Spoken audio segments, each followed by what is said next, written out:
नमस्कार जय जगन्नाथ। चलतु आज आम बनवा गोटे जबरदस्त चटनी यम्मी वाला जहाँ को थरे बनइले बारंबार खावा को इच्छा हे। चलतु बनवा।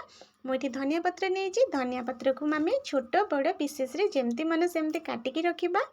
तो धनिया पत्र को काटी सारा पर ये मुझे स्प्रिंग ओनियन नहीं कि पियाज पत्र, पियाज संढा नुहे, पियाज पत्र छोट छोट पियाज तार पछपटे लगी थाए। तो ताकू आम एमती छोट बड़ पीसेस काटी नवा। जदि पियाज पत्र नहीं तथापि चटनी बहुत बढ़िया लगे। चलतु बनवा। गोटे कड़े गरम करी 2 चम्मच मुझे तेल देती। तेल गरम हेले से मु चिनाबादाम पकईदेवी। पकईकी ताकू किछि सेकेंड भाजीबी। तापर मुझे तिल दे पकईदबा, माने खसा पकेबा आमे जहाँ को राशि बोली कहते ताकू पकेबा भाजवा। आम मुझे कश्मीर लाल मिर्च नहीं बड़ बड़ पीसेस तार कलर बढ़िया देखा जाए। राग बेसी न था किंतु कलर भल देखा जाए। रसुण मुठाए पकई नबा, 4-5टा कंचा लंका पकेबा। तापर ये मु पियाज पत्र को पकईदेली कहीं पियाज पत्र टे टाण थाए ना। पियाज पत्र को पकईकी आम धीमी आंच रे माने मीडियम आंच रे ताको आराम से एमती धीरे धीरे भाजवा। टिके लुण पकईदबा। ये लुण पकईले आमर से सब जिनस टिके नरम ही आसब पियाज पत्र। तो लुण पकईदबा भाजवा। आम ये रसुण पकईचे, कंचा लंका पकईचे, सब जिनसर फ्लेवर बढ़िया आसे चटनी रे। तापर आम ये धनिया पत्र सब देदबा। धनिया पत्र देकी ताकू भी आम 2-3 मिनिट एमती मीडियम आंच रे भाजवा। पोड़ी देवेनी, एमती एपट सेपट करी छाड़ी देवे भी नहीं, एमती एपट सेपट करी भाजबे। किछि सेकेंड भाजिला पर देखंतु आमर सब जिनस नरम ही आसलानी। एते देखा जाउथिला धनिया पत्र पकेला अभी अल्प देखा गलानी। तो आको आमे काढ़ी नबा। गोटे पात्र को ठंडा हेले मिक्सचर जार रे आमे बाटी आनिबा। जदि शिल भी थाए शिल रे बाटिले आहुरी बढ़िया लगे। तो मुझे बाटी आनली।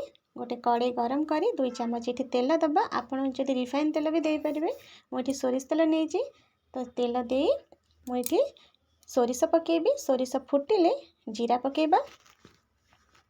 आपण मानक जदि मो रेसिपी पसंद आसे ताहले लाइक शेयर सब्सक्राइब करने को बिल्कुल भी भूलिबेनी। जीरा पकईदबा। जीरा फुटिले मुठाए भृषंग पत्र बा कड़ी पत्ता ये पकईदबा।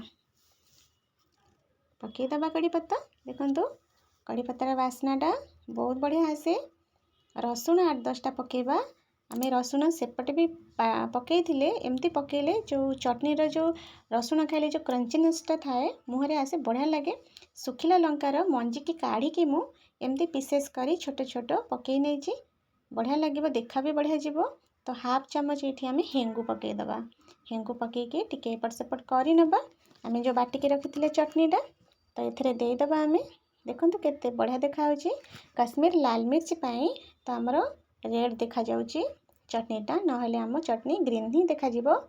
तो सेथिपाई मु एठी कश्मीर लाल मिर्च नहीं।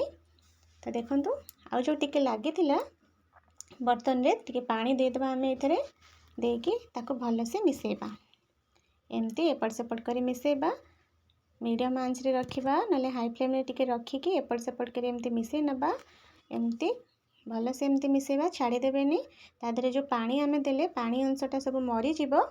तो सुखिला हे जीवो टिके चटनीटा। देखंतु कलर केते शीघ्र चेंज हो गला, केते सुंदर देखा जाउची।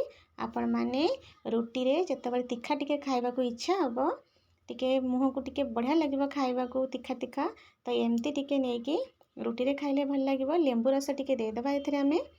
आपण माने चाहिले टिके चाखिकी पछरे भी लुण पकई पारिबे। देखंतु केते सुंदर भाबे रे बनी गला। एमती बनेकी आपण स्टोर करके रखि पारिबे फ्रिज रे। जेतबे इच्छा हबो रुटी हो कि भात हो ता साइड रे खाइले बढ़िया लगिबो।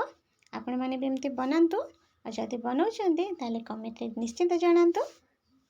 आपण मानकु जदि मोर रेसिपी पसंद आसे ताले लाइक शेयर सब्सक्राइब भी करंतु। देखंतु केते सुंदर देखा जाउची। मते तो ये चटनी बहुत पसंद। आपण भी जदि थरे बनेबे ना बारंबार बनेको निश्चिंत मन हेबो। तो मु रहूची। जय जगन्नाथ।